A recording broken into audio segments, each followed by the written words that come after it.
बोले श्यावर रामचंद्र की जय, पवन सुत हनुमान की जय, श्री अम्बे मात की जय, श्री सतगुरु महाराज की जय। हर हर महादेव।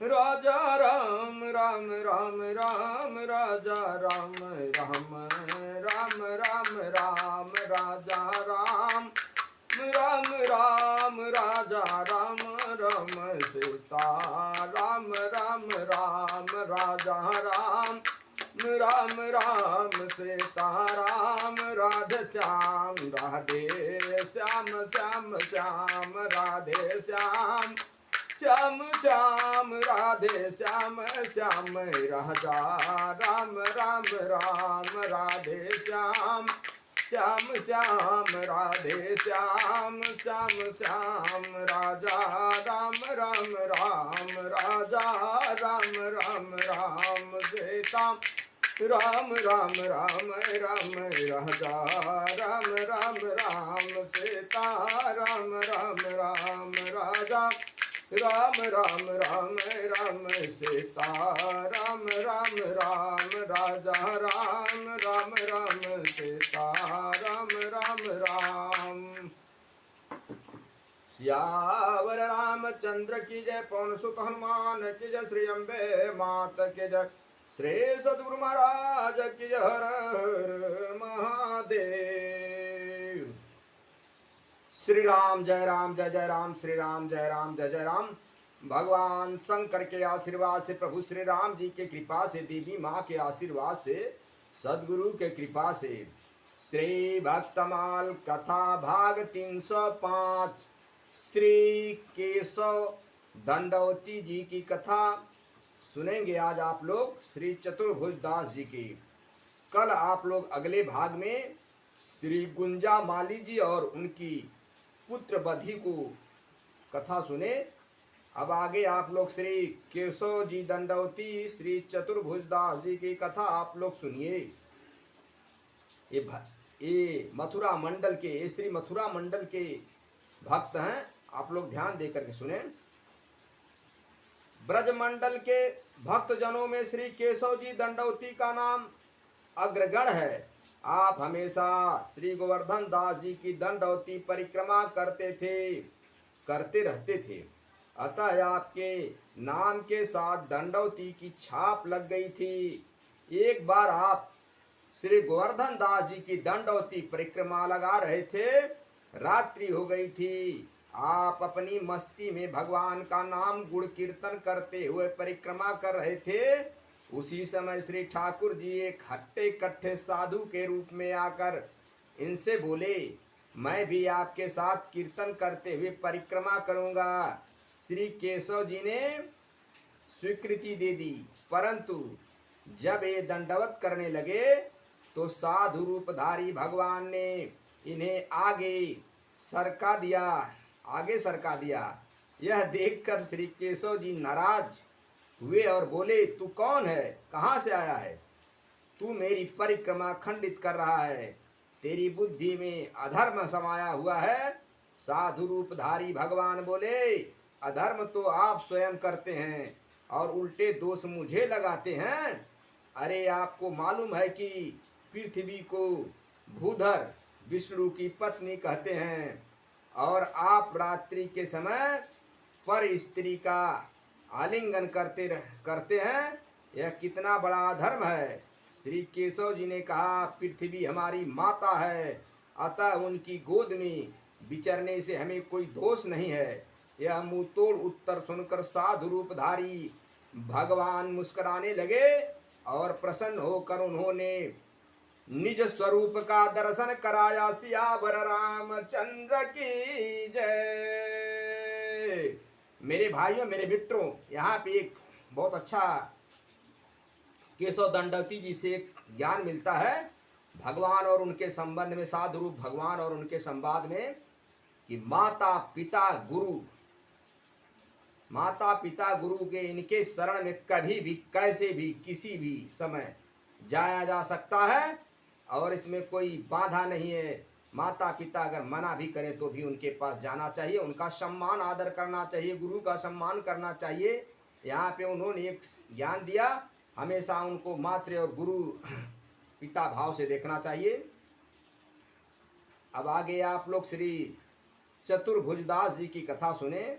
श्री चतुर्भुजदास जी का जीवन चरित्र आजीवन चमत्कारों और अलौकिक घटनाओं से संपन्न स्वीकार किया जाता है।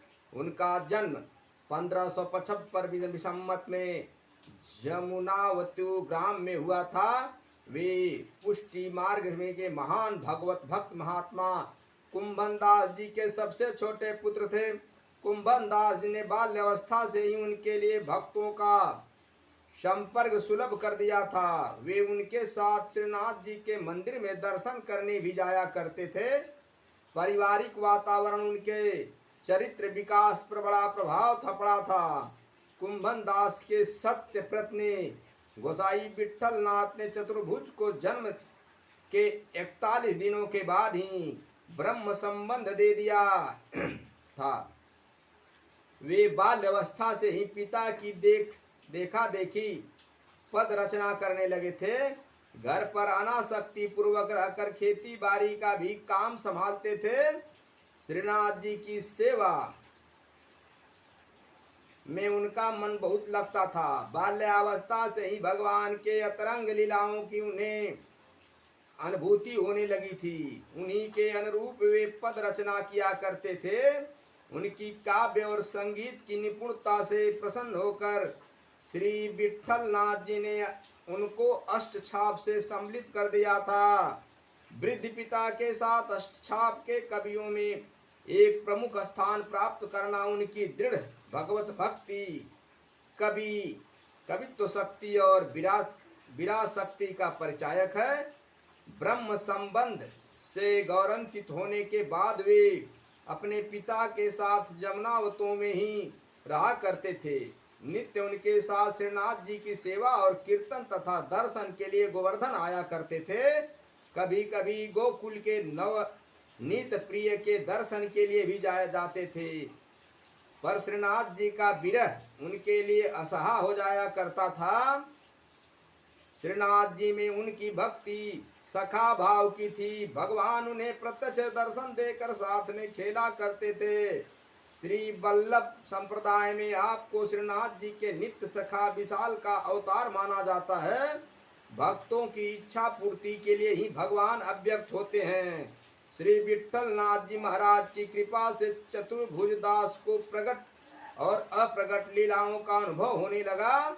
एक समय श्री गोसाई जी भगवान श्रृंगार कर रहे थे, दर्पण दिखला रहे थे। चतुर्भुज दास जी रूप माधुरी का स्वादन कर रहे थे।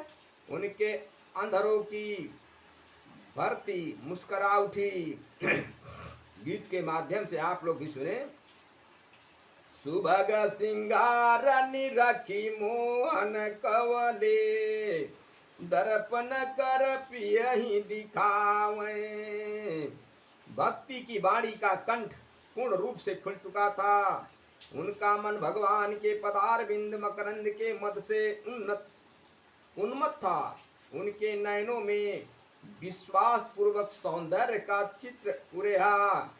मायरिया जयर कालयर छिन्न छिन्न प्रतियर। भगवान के नित्य सौंदर्य में अभिवृद्धि की रेखाएं चमक उठी। भगवान का सौंदर्य तो क्षण क्षण में नवीनता से अलंकृत हो रहा रहता था। यही तो उनका वैचित्र्य है। लीला दर्शन करने वाले को भगवान सदा नए नए ही लगते हैं। सियावर रामचंद्र की जय।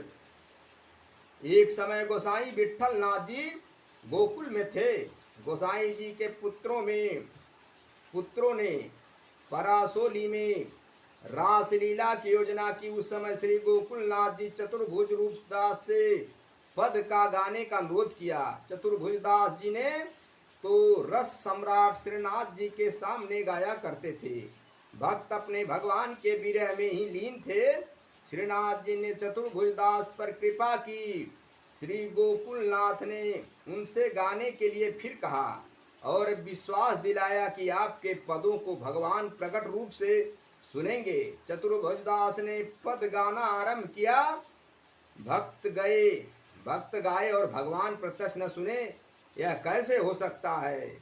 उनकी यह दृढ़ प्रतिज्ञा है कि मेरे भक्त जहाँ गाते हैं वहाँ मैं उपस्थित रहता हूँ। भगवान प्रकट हो गए, पर उनके दर्शन केवल चतुर्भुजदास जी और श्री गोकुलनाथ को ही हो सके। श्री गोकुलनाथ जी को विश्वास हो गया कि भगवान भक्तों के हाथ में किस किस तरह नाचा करते हैं। चतुर्भुजदास ने गाया, अतभुत नट भेत धरे जमुना तट, अतभुत नट भेत धरे जमुना तट, श्याम सुंदर गुण निधान, गिरिवर धरन रास रंग नाचै रे,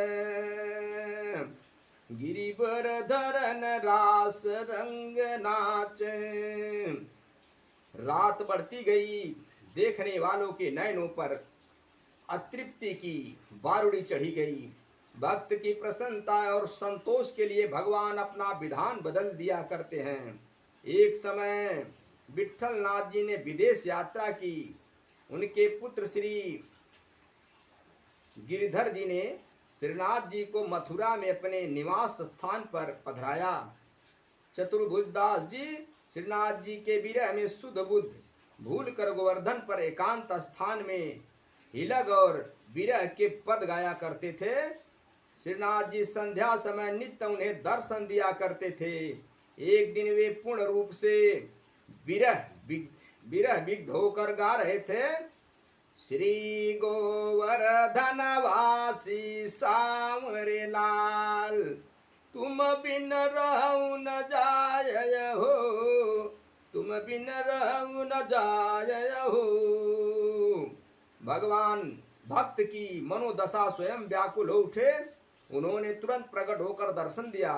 उन्होंने श्री गिरधर जी को गोवर्धन पधारने की प्रेरणा दी। चतुर्दशी को एक पहर रात शेष रहने पर कहा कि आज राजभग गोवर्धन दास गोवर्धन पर होगा। भगवान की लीला सर्वथा विचित्र है। नरसिंह चतुर्दशी को वे गोवर्धन लाए गए।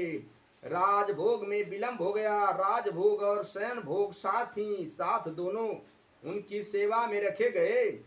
नरसिंह चतुर्दशी को वे उसी दिन दो राजभोग की सेवा से पूजित होते हैं। उनका देह वासना संवत 1642 विसंवत रुद्र कुंड पर एक इमली के वृक्ष के नीचे हुआ था। वे श्रृंगार मिश्रित भक्ति प्रधान कवि रसिक और महान भगवत भक्त थे। सियावर रामचंद्र की जय। पवन सुत हनुमान की जय। श्री अम्बे मात की जय। श्री सतगुरु महाराज की जय। हर हर महादेव। मेरे भाइयों, मेरे मित्रों, भगवान का दर्शन, स्पर्शन, पूजन, गायन कहीं भी कैसे भी चलते फिरते स्मरण, नाम जप, लीला जप, संत सेवा, गुरु सेवा, भगवंत सेवा सदैव करते रहे, अपने जीवन का कल्याण होगा। सबसे बड़ी प्राथमिकता है भगवान का नाम जपन करें। कहीं भी कैसे बैर करें, चलते फिरते उठते बैठते कल्याण ही होगा। सियावर रामचंद्र की जय। कथा विसर्जन होत सुनहु पवन कुमार, राम लखन सीता सहित मुँह पर करहु कल्याण। सियावर रामचंद्र शंकर जी उमापति महादेव की जय।